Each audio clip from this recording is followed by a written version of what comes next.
Lek Mbak Diajeng Candramulya, Mbak sik cilik ning parandene wis rabi. Wis palakrama. Mula tak kek rambu-rambu pisan aja nganti para penonton mligine sing nom-nom iki kedanan karo wong sing wis duwe bojo. Kaya Mbak Ayu kaya ngono ning kuwi wis rabi. Kaya ya ta Nak, kudu tak awer-aweri ngono lek nganti padha kedanan karo awakmu lah ya salah alamat Lah nek lah nek sing wis duwe bojo kedanan karo prawan? Maksudmu? Gak apa-apa. Maksudmu? Nek sing wis duwe bojo kedanan wong karo lanang prawan. duwe bojo. Oh, nek wong lanang duwe bojo kedanan karo prawan. Loh, kari prawane piye sik kuwi? Lho, pripun prawane? Loh, nun sewu tegese wong lanang lak wayuh to bakale kuwi. Heeh. Wayuh kuwi ora dosa. Nggih. Mergo nun sewu, ya to. Wayuh itu adalah salah satu penyelamatan untuk wanita di dunia. Kok saged Pak Yoyo? Lho, kowe iki ra sinau ora tau ngaji kowe iki. Pripun Gus? Nah, ngene. Gus apa dus ora? Ya, Allah menciptakan dua manusia, Adam karo Hawa, lanang karo wedok. Kagungan putra sing jumlahe ora kurang saka 84. Kuwi rata-rata dampit lanang wedok padha jumlahe wong lanang karo wong wedok jaman semono. Nah ta. Ning jaman biyen iki sering terjadi peperangan, mbuh perkara rebutan kekuasaan utawa perkara siar agama. Jeng rungokno. Nggih, Pak Yoyo. Ayo, mula ngono kuwi akhire sing jenenge wong perang iki sing lumrah sing maju wong lanang apa wong wedok? Wong lanang. Wong lanang ta? Nggih. Mongko sing jenenge wong perang iki lupute menang ya kalah, yen ora lara ya mati. Mula akeh wong lanang sing padha mati nganti jaman saiki survei membuktikan jumlahe wong lanang karo wong wedok kuwi akeh wong wedok. Yen nganti wong wedok iki akeh, terus wong lanang sithik, wong lanang siji rabi karo wong wedok siji, iki engko wedoke turah. Paham? Ngoten ta Pak Yoyo? Oh iya. Berarti wong lanang siji kudu rabi karo wong wedok papat. Ya ora kudu. Ora kudu papat. Tiwas engko bojone akeh rajamu malah ra kuat engko. Alane ngoten niku lak nggih tergantung istrine to, ikhlas napa mboten. Nah, mutiarane wong wedok sing calone untuk swarga tundha sanga ketika mengikhlaskan suaminya menikah lagi. Bu Kesi, pripun Bu Kesi? Nyapa kowe nyangkut-nyangkut Bu Kesi sing tak omongi kowe kok. Lah mbok menawi jenengan nek ajeng wayuh kok. Ora, edan apa piye? Ora. Tak kira lek dalange ya arep. Edan mau piye ora bakal aneh-aneh. Wis dadi sumpahku, Jeng. Pripun? Bojo iki mung siji ngono. Siji ning Solo, siji ning Tulungagung, siji. Tegese Bu Kesi tak jak ning Solo, tak jak ning Tulungagung ngono lho. Paham kowe? Aku ora wani aneh-aneh nek maratuwaku ayo. Nek bawa giman aneh-aneh tak idone. Terus dibalang gedang. Heeh, balang gedang ya. Yo, ya nak nembang nak.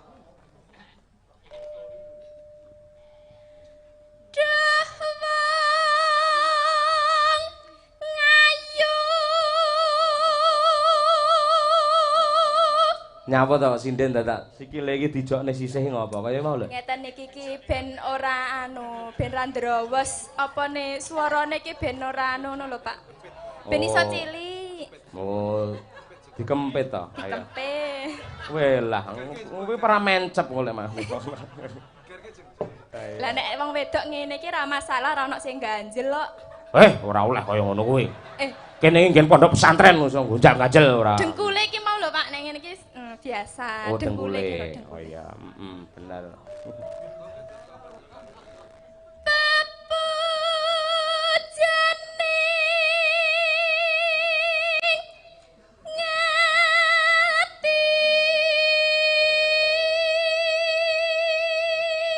Sik iki ganteng renek pelawake iki gen gayeng Mas Sulomo rene Mas. Ayo.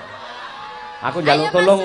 Dadi ceritane iki lanange siji terus bojone loro. Ngono lho. Mas Sulomo ning tengah, ngono ta. Ayo Kakak Tio, sini Kakak Tio. Pokoke ceritane sing gandrung sing wedok lho, ning sing lanang gayane kaya moh ngono kuwi lho. Oh, ngono. Modele karo wong wedok ra kengguh ra gumun kaya aku lho modele. Ayo. Ya ta. Kaya wae ora tenanan. Wah iya kaya kok ya. Ya Masul, ayo kene Masul. Ora perlu omong apa-apa, cukup sedakep ning tengah meneng ae. Ayo. Wis kaya cakak gendera lho. Ayo. Ayo Masul kene. Oh. tak golekne salah satu pengrawit utawa wiyaga sing putihe kaya Cina ya.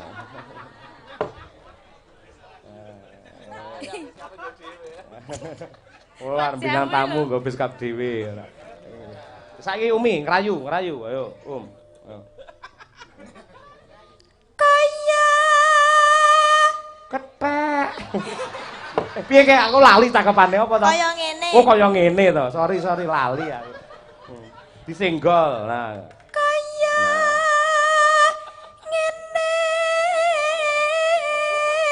Wong nandang sik to kene. Asmara.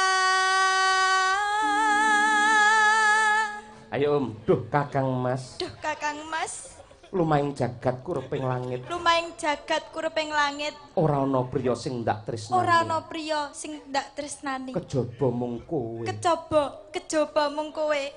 Muga-muga Muga-muga tak dongake lepas lepaso parahmu jembar. Ora ding muga-muga tansah sehat selalu. Gagas waras. Lah wong digandrung Umi kok malah ndelik ning mburi kowe mbok kira gapura apa? Heeh, gapura terus gendirane ya Sulama iki. Yo awakmu. Nah. Duh, kethek. Apa mau? Napa apa? Duh dewa. Duh dewa yo. Rene sik Mas. Lali aku. Aku yo lali kok, yo ora pak yoyok tok. Oh iya. Duh. Dewa. Awakmu jengkeng nok, jengkeng. Ngerti ora jengkeng? Ora apa-apa, agresif kok wedoke ya. Ayo. Nah. Nah, ngono. Oh, bener. Aja sing kene wae. Piye? Dewa.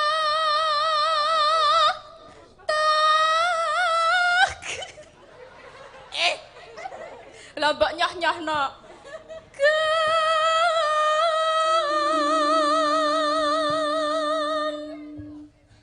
Ngeten tok. Heeh, terus ganti gaya aneh aja ngono terus. Wambune iki bar ngarit apa piye to? Iya. Kuwi pengrawit sugih kok ngarit ora. Lho nek ten griya nggih sambine ngarit tok. Iya to, Mas. Ayo saiki Umi. Welas. Welasana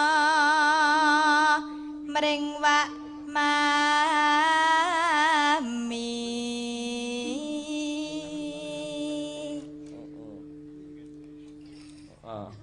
Ayo to. Besok ayo to. Wong sik umur semono bisa ayo to. Senengane kok ngajak kleru sambung wanci dalu. Besok kapan katekan? Nah. Nah, apa? Lan wong. Umi, Bagus.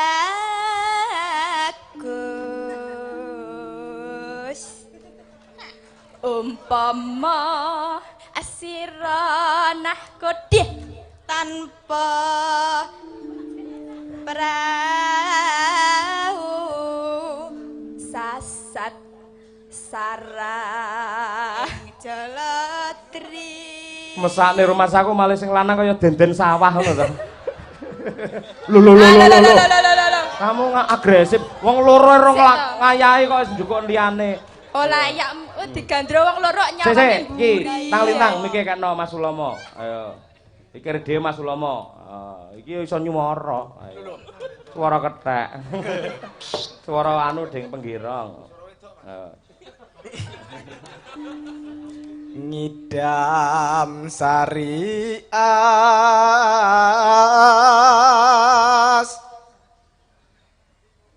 moro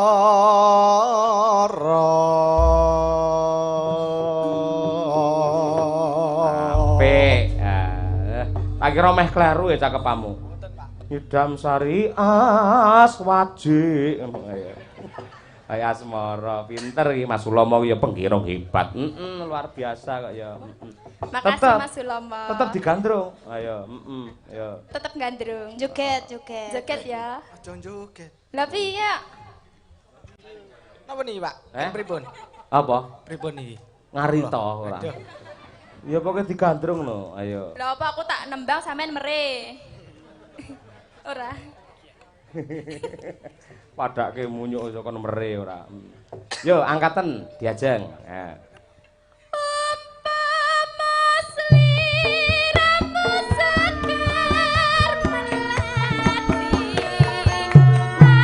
Ilang manis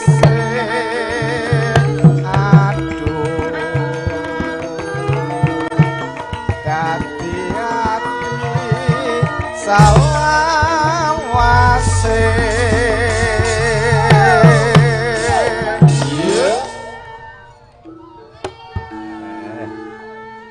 Bojo loro dasare suarane apik kabeh.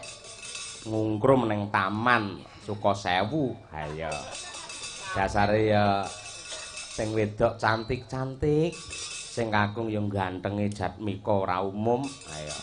Dipangku ning gazebo Taman Sukosewu. Bar kuwi diparani Bang Plecit. Ayo lari lho ayo. Ya nak diajeng. Ya.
Terima kasih Mas Ulomo. Iki ora kok penghinaan ora. Mas Ulomo. Tondo Tresno. Sampeyan kersa dadi boneka permainane cah wedok loro ya, Mo. Nggih, nggih. Nggih, makasih nggih. Nggih, nggih. Nggih. Pak Dalang. Nggih. Niki wonten ibu-ibu ingkang ajeng salaman kalih jenengan. Nggih. Mumpun dicium lho, Bu. Nggih, salaman iki. Mboten haram nggih. Wah, nggih, nggih. Nggih. Daleme pundi Bu Sri? Oh, Purwosari. Tem mriki wau kalih sinten? Tetanggi. Tanggi. Nggih. Nika badhe mundhut lagu bareng nggih. Saged. Nggih, kalih Napa? Genduk Umi. Nggih, napa? Nggih, nika nak bintang tamu sekaligus napa putra daerah. Nggih. Nggih. Monggo Dek Umi kula nyuwun dipun napa pudang kuning nggih. Oh, nggih. Lek pudang kuning malah cocok. Nggih, nggih. Nggih Bu Sri leres. Niki dasare enten pamundhut. Nggih. Sekedap. Assalamualaikum warahmatullahi wabarakatuh. Waalaikumsalam. Pak Dalang nyuwun lagu Podang Kuning, Ratu Podang Kuning Genduk Umi Hafifah. Versi Samboyo. Kaya joget meneng TikTok ndingi kuwi. Ayo, ayo. Kuwi, Niki Jaran. ngaten Pak Yoyo. Nggih. Saderengipun kula menika aslinipun Boyolali. Oh, ngaten. Nggih, gandeng kula diawe-awe kalih Warok Ponorogo, dados kula dados warga Ponorogo. Alhamdulillah. Nggih, nggih. Mbok menawi Pak Cahyo Tepang Dalang Gondo Kanidi. Gondo Kuntadi. Gondo Kanidi. Oh, kanid dereng tepang kula. Wartoyo. Oh, tepang. Nggih, Nggih, nggih. menika sederek. Oh, nggih, leres. Nggih, nggih, nggih. Nggih, Luar sederek. biasa. Menika ugi kapundhut saking Mbah Kung. Sinten iki? Apa iki jenenge? Sak dadine. Oh, sak dadine. Oh, nggih. Gambuhe juga siap. Oh, nggih, nggih, matur nuwun. Ya, Nduk, dikenangkane kuwi pamundhut podang kuning. Niki duet kali jenengan, Bu. Anu cobi kula tak bawa. Oh, nggih, siap. Kula napa nggih anu mirsani YouTube nika, Pak. Nggih. Jenengan nemu Dik Umi nika kok kula rot anu nggih. Nggih, Pak Cahya nemu kula nggih. Nggih, wonten Nggih. pundi wayangan wonten pundi rumiyin nika. Nggih, teng anu jetis nika, teng papringan kula temu dhek brangkang ngoten. Nah, niku Nggih. kula terus seneng nonton wayang. Alhamdulillah. Lek seneng kancane akeh Bu sing nanggap lho sing kurang iki. Nggih, mugi-mugi mangdongane mungkin nek mantu Amin. kula saged Amin. nanggep wayang Amin. jenengan. Nggih. Kali Ibu Kesi, Nggih. rumiyin tahun 95 Ibu tasih wonten Pak sinten Pak Anom Siroto. Nggih. Riyen sinten-sinten niku? Nggih. Bintang tamu riyen nggih ana nggih. Nggih. Coba ya, Dek ya. Nggih, monggo, Bu. Ibu bisa enggak ya? Niki Nggih. mengke tak wonten anu nih, Pak. Wonten istilahnya nek kula kan guru bahasa Inggris. Nggih. Lah riyen niku anggere ngajar, kula niku sok anu ngoten, napa menganalisa sebuah lagu. Oh nggih. Nggih. Nggih. Lah niki podang kuning niku rak kathah sanget nek kula anu napa nggih. Nggih. Nggih. Sabar to, Pak, Nggih. sabar. Nggih Bu nembang mawon nggih. Nggih. Pelajaran bahasa Inggrisnya teng sekolahan mawon nggih. Nananano, mboten Bu. Nadyan wujud temong peksi. Lho sing mirsani madhepe ngalor. Niku jane ketoke madhep ngetan ning diungkek ngalor, Pak niku. Nananano. Iya Bu Sri. Agaweta nining pronto.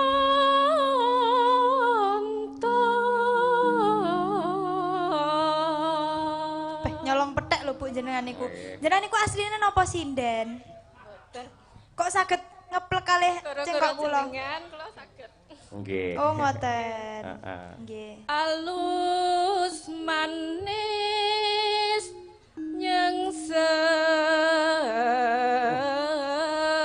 nyengsem make.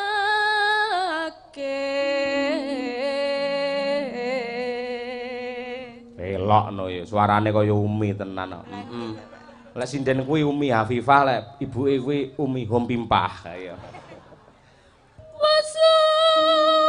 Wasuwengan kung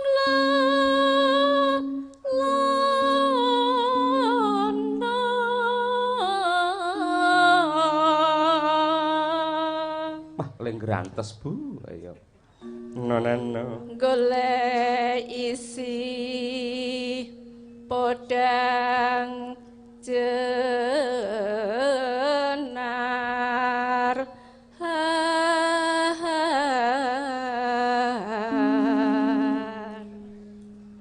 Nana.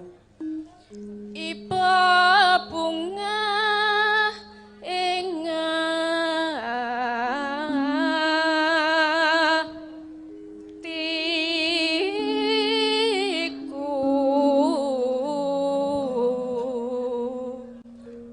Nano. nyanding bisa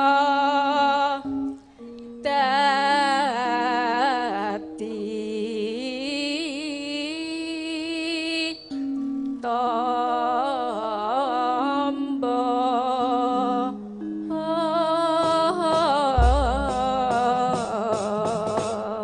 Luar biasa, nyuwun tepuk tangan untuk Bu Sri. Ah, nggih.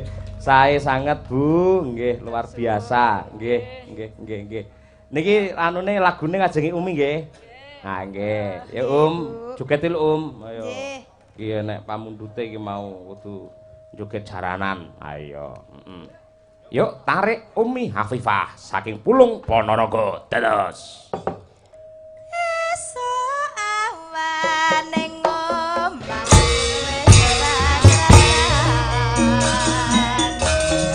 luyuran anggoleki sing tak sayang mubeng miderengku lagi ora kerasa esuk awan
Awas. Ayo Om.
Mbak nuwun nggih Bu Sri nggih. Nggih.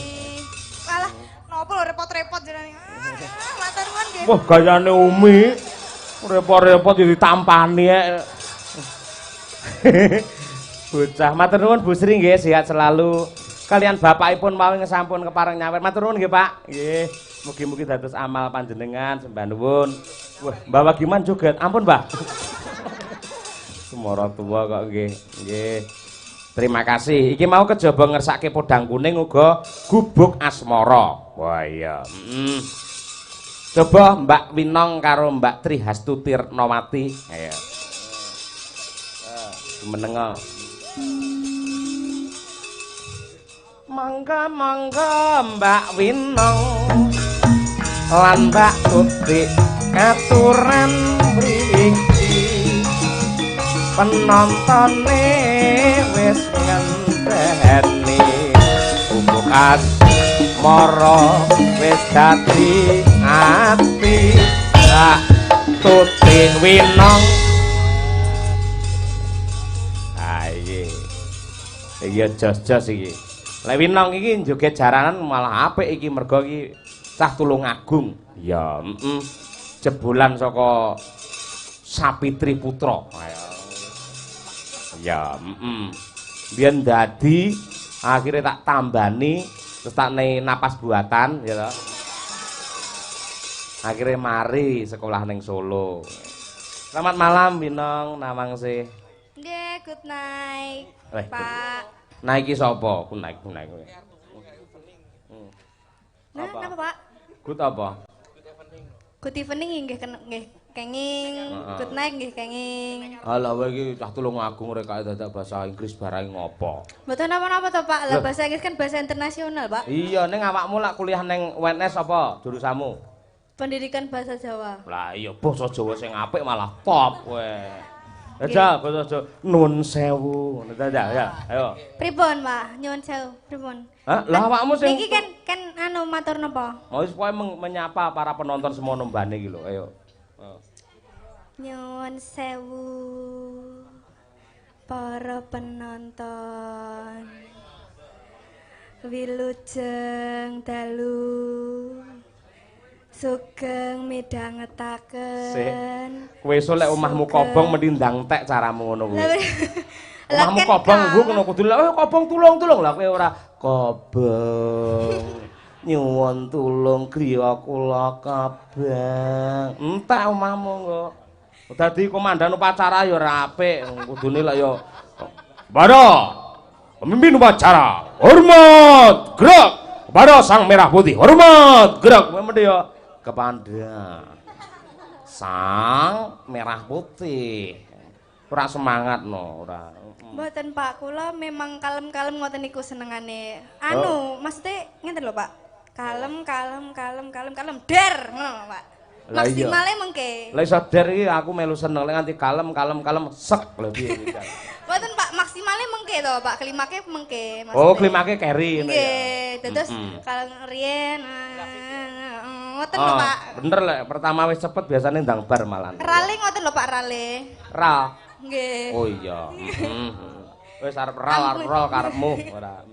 Mbak Trihastuti Retnawati, aduh, kamu itu semakin lama semakin malam kok tambah cantik saja. Ayo. Terima kasih Pak Cahyo, sugeng dalu. Ning aja nyedak-nyedit mburimu Pak Lurah lho, nyedak-nyedit ora. Pak Lurah ngapunten nggih Pak Lurah, mboten napa-napa to Pak. Lah niki tontonan to Pak, nek kula madhep mriku kan ya jenengan kan ya rada entuk. Lah kesuwen nyediti Pak Lurah suwi-suwi bengkok entek Pak Lurah, ngerti ra? Pak Lurah, selamat malam. Pak Lurah. Tak kuoprok ora sopan ora. Mboten napa-napa to Pak. Anjir, selamat malam Pak Lurah. Anjir. Pak namung klenyam-klenyemi ongel gitu Pak Yoyo. Angel piyayi kaya ngono kok ya. Engko tak goleki nomor WA-ne nang ongel banget, ongel. Pak Lurah. Nah iya, pancene piyayi sing digoleki karo masyarakat Sukorejo iki ngono kuwi. Diam, tenang, namun menghanyutkan ngono. Nah, diam-diam meresahkan seperti saya. Kuwi lek kowe meresahkan ora ayo. Ki ana pamundhut ki gubuk asmara. Pripun? Dibawani sik. Ayo. Nah. Selamat malam Mas Dar. Ayo. Itu adalah sapaan wajib buat Mas Dar. Lah iya toh. Heeh. Lama tak jumpa. Heeh. Iya. Iya aja lemes toh Mas Dar. Aku tak semangati kok Mas Dar. Lah iya, malah gila lho tik ngono iki ora. Seneng kok njaluk kok Pak Yoyo. Ndek mau nang bis kok ngono-ngono ya tut yo ngoten kok ya. Oh iya, aku ya seneng kok tik aku ngono kuwi. Ndak coba, ayo. Hanyingkar.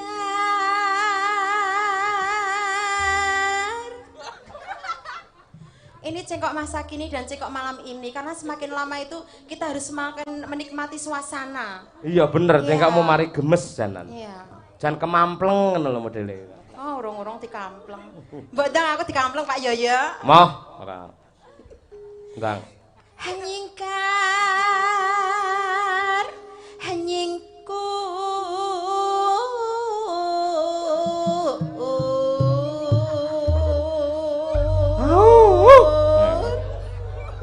Ayo suara hantu. Pripun Pak Lurah? Sae to Pak nggih. Nggih lho Pak Lurah seneng.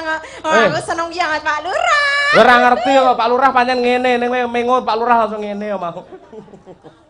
Ayo. Jempolnya gede. Ayo. Hawiwit tani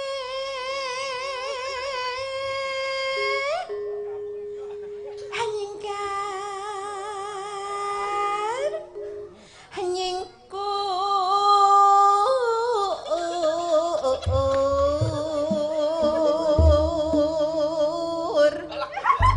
Aku pemoran dalang tak kon rene tak idoni kok titiran. Aja kemenyek-kemenyek diapik-apikke ora pekewo dipirsani karo Gus Idam ning kene iki lho ora. Pak, Gus Idam Larso. Selamat malam Gus Idam.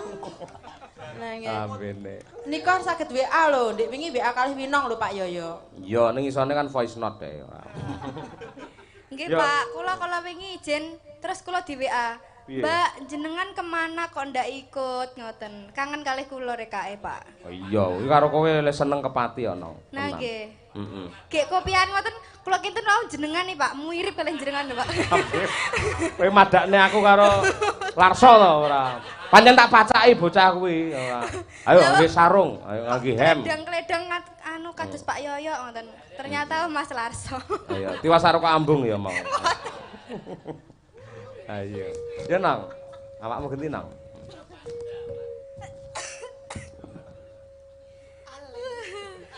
Oh, kula mboten saged lek ngoten niku. Mas Dar. Ling sam yen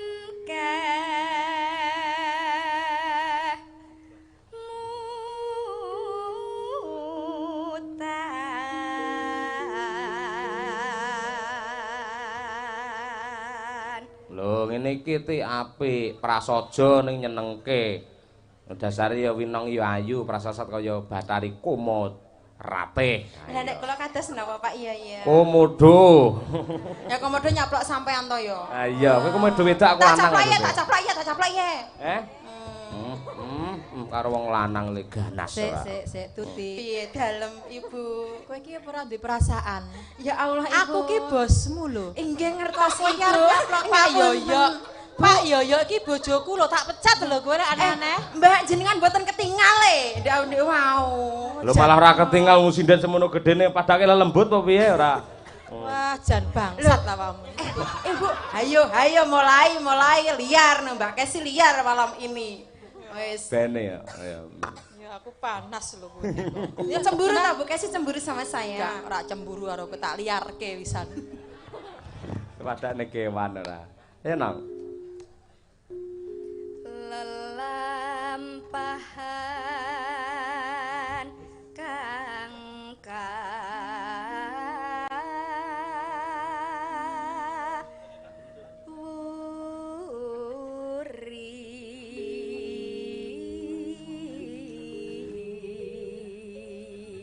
Ngono kuwi meliuk-liuk kaya ngono kuwi. Lho kuwi lho kena dirungokne lho, Tik. Ngene sadar Tik ora. Sik to Pak Yoyo. Apa? Bapaknya kan belum kenal sama saya. Pak jenengan namanya sinten, Pak? Pak. Lho wedi to, bareng tak tenani wedi to, ndelik to. Saya buktekno suaramu sing apik kaya apa coba. Ayo njajal. Ayo. Terus. Hup, apa nang? Winang, ayo. Aja ngono Pak Yoyo, aku rung nyuwara lho Pak Yoyo. Sampeyan jo sia-sia lho. Ora nyuwara ta? Aku setia lho karo sampean. Piye Iya to? ya. Iya. Nek sing anyar lali terus. Ndang. Hadresno tilas nadyan henengku bekas hamara.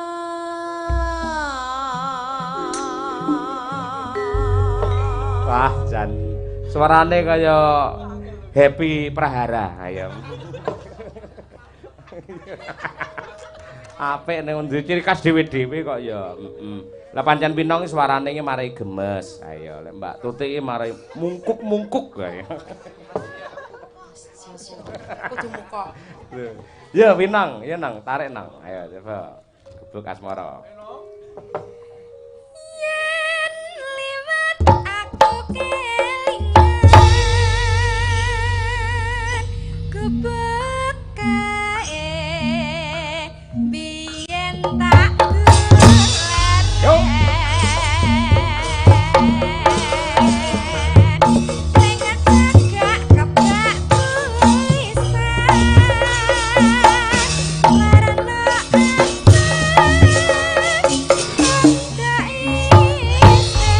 Pinang meneh.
Jan. Yayi kene jan luman. Loman budaya masyaallah. Nggih. Ning mangke menawi nyawer teng Winong mawon tutik mboten sah, Pak.